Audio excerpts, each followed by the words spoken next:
알고는 싶은데 읽기에는 바쁜 우리를 위한 독서 대행 콘텐츠 직독잡설 시작합니다.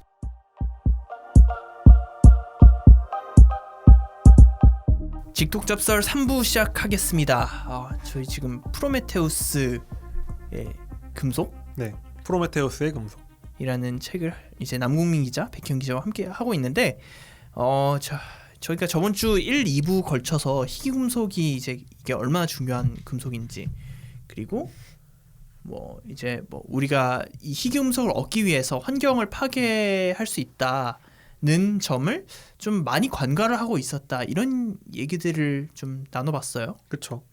그래서 이제 3부에서는 우리가 이제 희귀금속이란 건 뭐고 희귀금속이라는 애가 어떤 영향을 미치는지를 봤는데 이제 좀 더 이제 크게 넘어와서 이제 시야를 넓혀가지고 이 희귀금속이라는 게 미중 패권의 향방도 가를 수 있는 문제다라는 얘기를 한번 해보려고 합니다. 이게 중요한 자원이기 때문에. 네, 굉장히 중요하니까. 원래 석유가 마치 지정학을 다 결정한 것처럼 지난 100년 동안 이제 이런 희귀금속의 시대가 됐다는 거예요.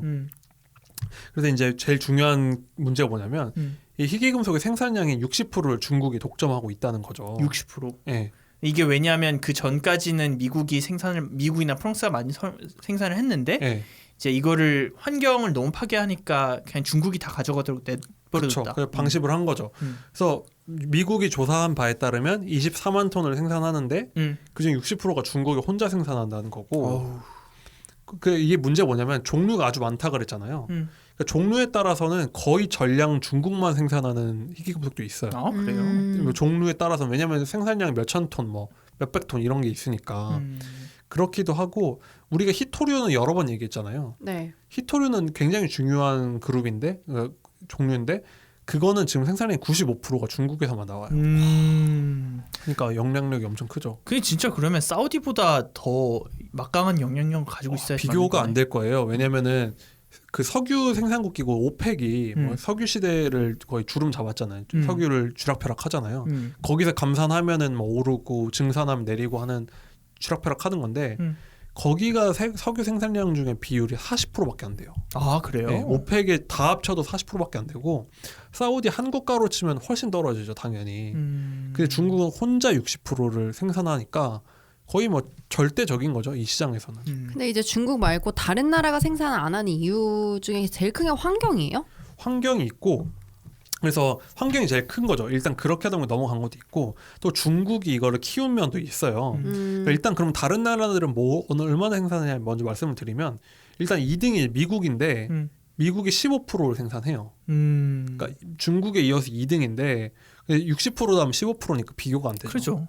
이제 그 외 밑으로 내려가면 거의 한 자릿수대로 내려가는 거예요. 우리나라는 얼마나 돼요? 우리는 거의 0%. 0.몇 프로구나. 거의 생산을 언제나 그랬듯이 우리는 네. 생산량이 거의 없고요.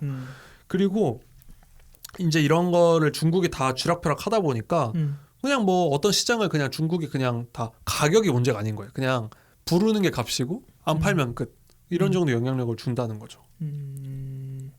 그럼 중국이 도대체 이제 어떻게 하다가 이렇게 지배력을 얻었냐 가 이제 궁금하잖아요. 그죠. 이렇게 중요한 건데 왜 그럼 중국이 하게 냅뒀지? 할 수가 있는데, 중국은 진짜 옛날부터 이 시장을 키운 거예요. 그러니까 일부러. 그러니까 1992년에 덩샤오핑, 우리 이제 아주 유명한 중국 지도자죠. 그 중국의 거의 현대 중국을 만든 분. 그렇죠. 예, 개혁개방도 만들고. 근데 중국의 아버지 그쵸? 이러지 않나요? 예. 이제 마오쩌둥 다음에 이제 덩샤오핑이라고 얘기를 하는데 이분이 1992년에 이제 히토류 광산 중에 유명한 이제 바얀 오보라는 광산이 있대요. 1부, 2부에서도 있겠죠? 예, 거기 순시를 하면 한 말이 중동에는 석유가 있고 중국엔 히토류가 있다라고 얘기를 했다는 거예요. 이미 30년 전에 그 얘기를 한 거죠, 중국 국가 지도자가. 그러니까 그 진짜 30년 전에 덩샤오핑은 히토류가 거의 석유랑 동급이란 거를 이미 인사이트를 알고 있었다는 거예요. 그렇죠. 이미 그때부터 알았고 30년 전부터 안 거니까 그때부터 중국에서 탐사를 계속하는 거예요. 어디에 뭐가 있고 어느 지역에 뭐가 묻혀 있고 이걸 다 조사를 하고 사실 90년대까지만 해도 미국이랑 중국 생산량이 비슷했어요. 근데 이걸 중국이 막 이거 가열차게 키우고 다른 나라는 꺼리고 할 때 키우니까 2000년대 들어선 거의 그 지금의 지위를 차지한 거죠. 아니 근데 그러니까 중국이나 덩샤오핑이 이렇게 될 줄 알았을까요? 우리가 IT 기계를 이렇게 많이 쓰고 친환경 시대가 도래를 해서 그 친환경 산업에 진입하기 위해서는 히토리가 많이 쓰여야 된다라고 예상했을 것 같지 않은데 너무 오래전이잖아요. 그렇죠. 그게 사실 그리고 무슨 어디 과학기술부 장관이 얘기한 것도 아니고 국가 지도자가 희귀금속이나 히토리의 존재를 안다는 건 진짜 엄청 특이한 일이잖아요. 그러니까요.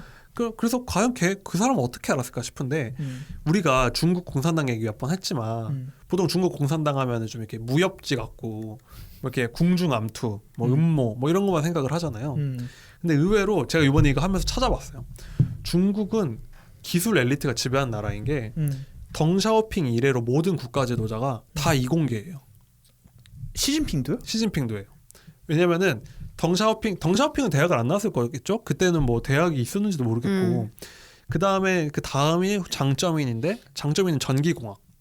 그 다음에 후진타오는 수리공학. 아 그래요? 네. 그 다음에 시진핑은 화학. 셋 다 이공계 출신이에요. 그리고 중국의 넘버 2가 총리잖아. 국무원 총리. 그죠? 총리도 리커창이 경제학 전공한 거 빼고는 리펑, 그러니까 옛날부터 말하는 리펑은 기계학, 주룽지는 전기, 원자바오는 지질학. 그러니까 다 이공계죠. 그러니까 중국이 이공계를 좋아하는 이유 중에 하나는 제가 봤을 때 중국은 과학으로 세계를 뭐 제패하겠다 이런 그쵸. 생각이 있잖아요. 네. 그러니까 뭔가 제가 그때도 말씀드리지 않아요? 드라마 같은 거 보면 다 주인공들이 막 공대 나왔고 다 과학자들이고 아니면 요즘에는 조금 바뀌어가지고 뭐 IT 업계 뭐 사장 뭐 우리는 대부분 마케팅 부서에서 그쵸. 일하는 사람들이 많이 전략실. 나오잖아요. 예, 네. 뭐 전략실 막 PT 하면서 물건을 그쵸, 파는 그쵸. 그런 멋있는 약간 모습. 중국에선 그렇게 안 해요. 중국에서는 드라마 보면은 다 멋있는 게 막 연구해가지고 뭐 어플을 만들어낸다던가 아니면 뭐 뭐를 연구해가지고 뭐 발견해냈다던가 뭐 이런 걸 좋아하는 이유가 과학으로 세계를 제패하겠다 이런 게 되게 크고요. 과학자 우대 정책이 엄청 뛰어나요, 중국은. 그래서 저 중학교 다닐 때도 보면은 문과 1등반보다 이과 1등반을 훨씬 더 쳐주고요. 그리고 수학이랑 과학, 물리 이런 게 엄청 발달한 나라예요. 우리가 요즘은 맨날 문송 이런 얘기가 나왔지만 사실 제가 고등학교 다닐 때까지도 이공계 깊이 연상, 이공계 깊이 연상이란 말이 맨날 나왔어요. 맞아요. 수학이 너무 어려우니까. 예, 뭐 이공계 그러니까 어려워서 피한 것도 있는데 들어가서 나와도 별로 할게 없다고? 매력이 없다. 왜냐면은 그때 당시에 좀 우리나라에서 알아주는 직업 변호사, 뭐 보통 법조인이 최고였죠. 그때는 맞아요. 그랬죠. 예. 변호사, 뭐 판사. 예. 그러다 보니까 그냥 이공계 깊이 현상 그리고 맨날 뭐 와서 연구원이나 해도 뭐 월급도 못 받는다. 그랬는데 중국은 저도 근데 그 정도 분위기는 전혀 몰랐거든요. 백희영 기자 말하는 거 알고서는 근데 제가 그래서 이걸 하면서 이걸 방송 준비하면서 이 총리들 전공 같은 거 하나씩 위키 같은 거 다 찾아보는데 진짜 깜짝 놀랐어요. 다 이공계라서. 다 이공계니까. 근데 이게 참 그러니까 덩샤오핑도 그렇고 덩샤오핑이 그 30년 전에 그 희귀 물자, 그러니까 희귀 전략 자원 히토류가 얼마나 희귀한 금속인지 이게 어떤 패권을 가지고 있는지 뭐 얼마나 알았는지는 잘 모르겠으나 그쵸. 뭐 이 정도로 되었을 거라고 생각을 하진 않지만, 그러니까 그걸 예상했다고 생각을 하진 않지만, 어쨌든 이 리더의 한마디나 그 국가 전략의 방향이 되게 중요하다라고 이걸 보면서 느낀 게 그쵸. 뭐 예를 들어서 우리나라도 뭐 반도체를 뭐 이병철 회장이 뭐 이렇게 반도체 산업을 키워가지고 삼성이 그렇게 뭐 커졌다 이런 얘기를 되게 많이 하잖아요. 인사이트가 그쵸. 있었다.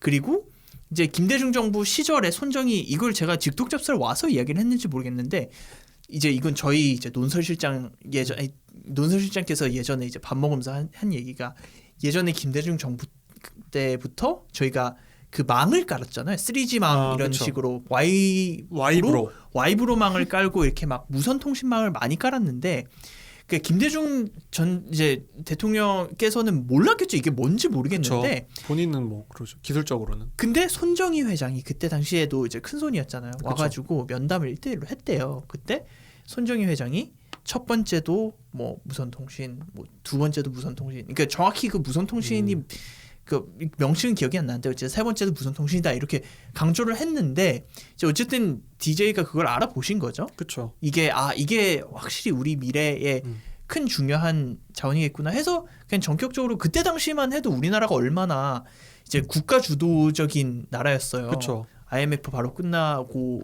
이제 막 뭐 이제 우리가 한 힘을 모아서 우리 민족이 이겨내야 돼 이런 시기였으니까 그런 게 착착착착 깔렸다는 거지. 그러니까 그런 걸 보면서 그러니까 국가 리더의 비전이 혹은 한 집단의 비전이 그러니까 리더의 비전이 이 정도로 중요하구나라는 거를 그쵸. 느끼게 되는 것 같아요. 그리고 일단 지도자가 그러니까 그러니까 뭐 전자공학을 전공해서 전기만 아는 게 아니라 공학적인 마인드 자체가 그쵸. 있는 거잖아요. 그러니까 과학 자체를 좀 더 중시하다 보면은 한번 알아봐 하면은 이제 그쵸. 그 한마디가 되게 영향을 미치는 거고 정책에 뭐 그런 거죠. 그리고 이 사람만 공학 전공이죠. 밑에 있는 사람들은 더 많은 공학자들이 맞아. 있었겠죠. 뭐 그렇겠죠. 다 관료들도 다 찾아보면 다 전 이과 나온 사람들이고 하다 보면 야 희귀금속이 뭔데 뭐 다 문과생들이면 사실 뭐 우리가 그냥 문과생들 앉혀놓고서 희귀금속 중요하답니다. 그냥 거기서 끝날 수 있죠. 물론 똑똑하신 분들이 많으시지만 DJ 같은 경우도 그러시지만 그렇지만 다 이런 이공계 마인드를 공유를 하니까 이게 바톤 터치가 계속 된다는 거예요. 전략이 한번 수립이 되면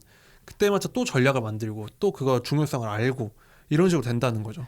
이게 리더가 이공계면은 더 이게 뭐 이런 게 나오진 않았지만 리더가 이공계면 더 나을 수 있겠다라는 생각이 언뜻 스친 게 이번에 독일의 메르켈 총리가 퇴임을 했는데 메르켈 총리가 이과 출신이잖아요. 그렇죠. 양자 물리학 하시던 분. 네, 양자 물리학 하시던 이제 교수님이 연구원이 거기 가서 총리를 하고 계신 건데 메르켈이 되게 실사구시의 전략을 잘 펼쳤다고 해요. 그러니까 뭐 내부적으로도 뭐 당연히 암은 어느 리더나 있긴 한데 되게 이 사람은 그냥 그 수치와 데이터를 되게 중요시했고 명분을 많이 따지지는 않았고 이 국가의 이득이 되는 거를 잘 파악을 해서 이제 그냥 객관적으로 일을 추진해 나갔다 이런 평가가 되게 많았다고 하더라고요. 예를 들어서 가장 대표적인 얘기가 노드스트림 2. 그러니까 러시아랑 그러니까 그 이제 에너지 안보의 그 석유에만 의존을 할 수 없고 자기가 탈원전을 하니까 에너지를 여기저기서 많이 구해야겠다는 판단 때문에 노드스트림 2를 미국의 반대에도 강행을 했던 게 그런 실사구시의 전략, 그러니까 이과적인 마인드가 있었다 이런 분석이 있더라고요. 그러니까 당연히 이공계 출신도 아니면 인문계 출신도 당연히 각자의 장점이 있고 다들 합리적인 사고를 하지만 그런 그러니까 대대 그리고 이게 지도자만 그럴 리가 없으니까 중국이 그래서 이 전략을 어떻게 세우냐면 그냥 많이 캐는 게 중요한 게 아니라 우리는 지금은 기술도 없고 돈도 없으니까 캔다 일단 하는데 플랜을 다 짜놓는 거예요. 그러면 그 다음에는 이거를 재련하는 방법을 연구를 하고 그 다음에는 이걸로 부품을 만드는 방법을 연구하고 그 다음에는 이게 들어가는 전자제품 만들고 이게 쭉쭉쭉 플랜이 있었던 거예요. 그러니까 이거에 맞춰서 원재료부터 시작해서 최첨단 기술까지를 가는 플랜을 쫙쫙 만들어 놓은 거죠. 그러니까 처음에는 희귀금속을 서구가 많이 생산도 했고 희귀금속을 만드는 게 중요한 그런 아주 최고급 자석이라고 그랬잖아요. 그러니까 그렇죠. 정밀 자석. 그게 원래는 일본이나 서구가 최고였대. 유럽이나 미국, 일본 뭐 이런 데 일본이 그런 거 잘 만들죠. 부품 소재. 근데 중국이 어떻게 하냐면 90년대부터 일본 기업들 같은 데 오퍼를 넣는 거예요. 야, 우리가 희귀금속 많이 만들고 니네 사가잖아. 그치? 그러면은 너네가 우리나라로 공장을 옮기면 우리가 더 싸게 더 많이 공급해 줄게라고 제안을 하는 거예요. 야. 근데 만약에 안 간다고 우린 일본에 있을 거야 하면은 조금씩 수출량을 제한을 하는 거예요. 그럼 거기 입장에서 야, 왜 이렇게 배가 안 와? 이래 피곤하다 하면은 그냥 공장 옮길까가 되는 거죠. 근데 비즈니스 하는 사람 입장에서는 옮길 이유가 있겠죠. 근데 이게 일본만 당한 게 아니라 그때만 해도 90% 가까이의 시장을 서구가 다 잡고 있었는데 일본이랑 그 기업들이 하나둘씩 다 중국으로 넘어가는 거예요. 그러니까 공장만 옮긴 거지만 그럼 거기 가면 당연히 거기서 기술자들이 이제 거기 중국에 그럼 거죠. 다 빼가지. 그럼 다 빼가는 재밌는 거죠. 얘기 있어요.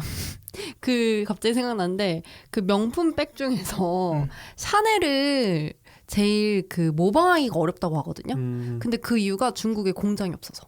다른 건 다 공장이 다른 있어요? 건 다 공장이 있다. 에르메스 근데 샤넬이 이제 들어갔고 에르메스가 없다 아직. 그래서 이제 샤넬이 물량이 풀리기 시작하고, 그러니까 진짜 진퉁 같은 짭들이 막 풀리는 거죠. 근데 그게 예전부터 많이 그 중국 공장에 들어가니까 기술자들이 너무 그거를 그쵸. 손쉽게 따가는 거예요. 네. 뭐 그런 거죠. 어쨌든 공장이 그 지역에 설치가 되면은 일하는 사람이 다 그 지역 그쵸. 사람들이니까 그 사람들 이렇게 몇 명 모으면 하나 만들어내는 건 뚝딱인 거죠. 그러니까 중국은 일찍부터 그 전략을 썼고 맞아요. 그러니까 유럽이나 뭐 미국 같은 데는 그냥 뭐 편한 마음으로 돈이 되니까 일단 싸니까. 네, 싸니까. 노동력도. 예를 들면 내가 원가를 사면 원가가 10,000원, 그러니까 재료가 10,000원짜리를 사보던 걸 너 우리나라 오면 5,000원에 사게 해줄게 하면 장사하는 사람들 입장에서는 당연히 가죠. 그렇죠. 그런데 중국은 그 전략적으로 국가 전략으로 그리고 또 압박도 하면서 근데 안 와? 그러면은 수출 끊고 그럼 경쟁이 안 되잖아요. 하나둘씩 불러 모아서 그 기술을 다 습득을 했다 이미. 진짜 무서운 나라네. 그렇죠. 진짜 무섭죠. 음. 그러니까 이제 거의 눈 뜨고 당한 거예요, 이분들은. 그래서 이 책에서 뭐라고 평가를 하냐면 또 중국이 그런 음모를 꾸몄다고도 볼 수 있지만 한편으로는 아까 말한 대로 서구 입장에서는 그게 그때 그렇게 중요한지 이 사람들은 몰랐던 거예요. 그냥 뭐야 그거 뭐 조그마한 산업들이고 조그마한 공장들이니까 그렇죠. 뭐 옮긴다고 뭐 큰일 나냐. 그리고 이만큼 중요해질 줄 누가 알았겠어요. 그렇죠. 몰랐던 거죠. 그 사람들은 그리고 괜히 더럽기도 하고 돈도 안 되는 거 중국 가든 말든 이 된 거라는 거예요. 그래서 이 책에서 뭐라고 평가하냐면 손 더럽히고 싶지 않았던 서구랑 경제 발전을 하고 싶었던 중국이 일종의 계약을 맺은 거다. 이해타산이 맞았다. 네, 서로 이해타산이 맞았다라고 하는 거죠. 근데 그때는 합리적인 선택이었는데 지금 돌이켜보고 나니까 차이가 너무 커진 거죠. 차이가 너무 커졌죠. 그러네요. 어쨌든 그럼 중국이 계속 그렇게 그런 전략을 써와서 히토류를 다 뭐 지배를 하고 다는 아니지만 60%를 지배를 하니까 뭐 산업 고도화를 하면서 성과가 나오고 있나요? 그래서 이게 진짜 무서운 게 그냥 중국이 뭐 나라가 커지니까 그러겠지 할 수 있는데 지금 몇 가지 나열을 하면 지금 중국이 세계에서 태양광 설비 세계 1위고요. 맞아요. 수력과 풍력도 세계 1위, 전기차 생산도 세계 1위, 신재생으로 발전하는 총량도 세계 1위고요. 전 세계에서 그 태양광 패널 깔잖아요. 최소 80%는 중국산이거든요. 한 10%가 한국산이고. 그리고 풍력도 거의 중국이 다 잡고 있어요. 그래서 그런 전 세계 좋은 기업들 모아놓은 그 ETF 같은 것들 있잖아요. 뭐 예를 들면 태양광 ETF 같은 거 보면은 중국 기업들이 거의 절반이 넘어요. 보면. 뭐 풍력도 풍력, 뭐 태양광 다 그래요. 전기차도 테슬라가 유명하지만 중국의 BYD 같은 그런데 생산량은 맞아요. 훨씬 유명하죠. 크죠. 예. 그러니까 지금 세계에서 앞으로 전 세계가 올인해야 되는 산업을 다 중국이 잡고 있는 거나 마찬가지인 거예요 지금.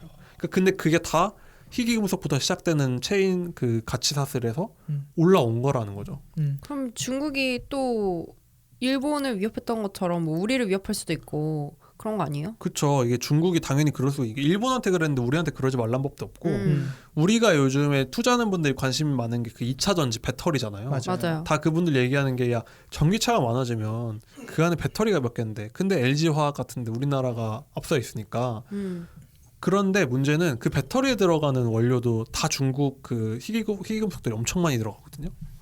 그러니까 거기서 만약에 한국에다 수출 금지 하면 하루아침에 위험해질 수 있는 반도체도 당연히 뭐 말할 것도 없고 그래서 이게 그냥 음모론이 아닌 게 중국이 2005년에는 그 히토류 수출 쿼터가 있어요. 그러니까 얘네들 막 해서 막 주면 안 되니까 귀한 걸 아니까 2005년에 이 해외 수출 쿼터가 6만 5천 톤이었거든요. 이만큼만 수출을 했는데 이게 2010년에는 3만 톤으로 줄었어요 이미. 그리고 관세 같은 걸 엄청 붙이는 거예요. 뭐 원가가 100원인데 막 관세 몇백 원 붙이는 식으로. 근데 안 그러면은 뭐 싫으면 사가지 말라 이거죠. 그러니까 수출 양도 줄이고.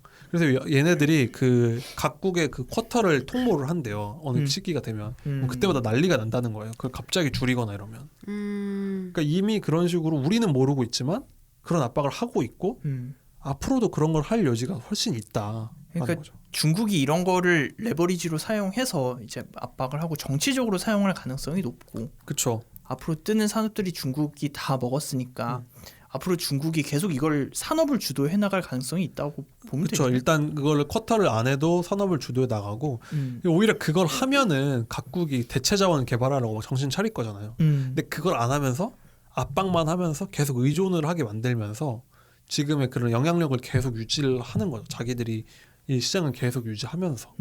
이게 세계적 지위랑도 좀 연관이 있을 것 같아요. 왜냐하면 그러니까 이런 자원을 들고 있다는 거는 그만큼 에너지나 뭐 자원 안보가 확보가 된다는 거니까 반대로 그쵸. 우리나라나 유럽은 그만큼 안보가 취약하다는 거니까.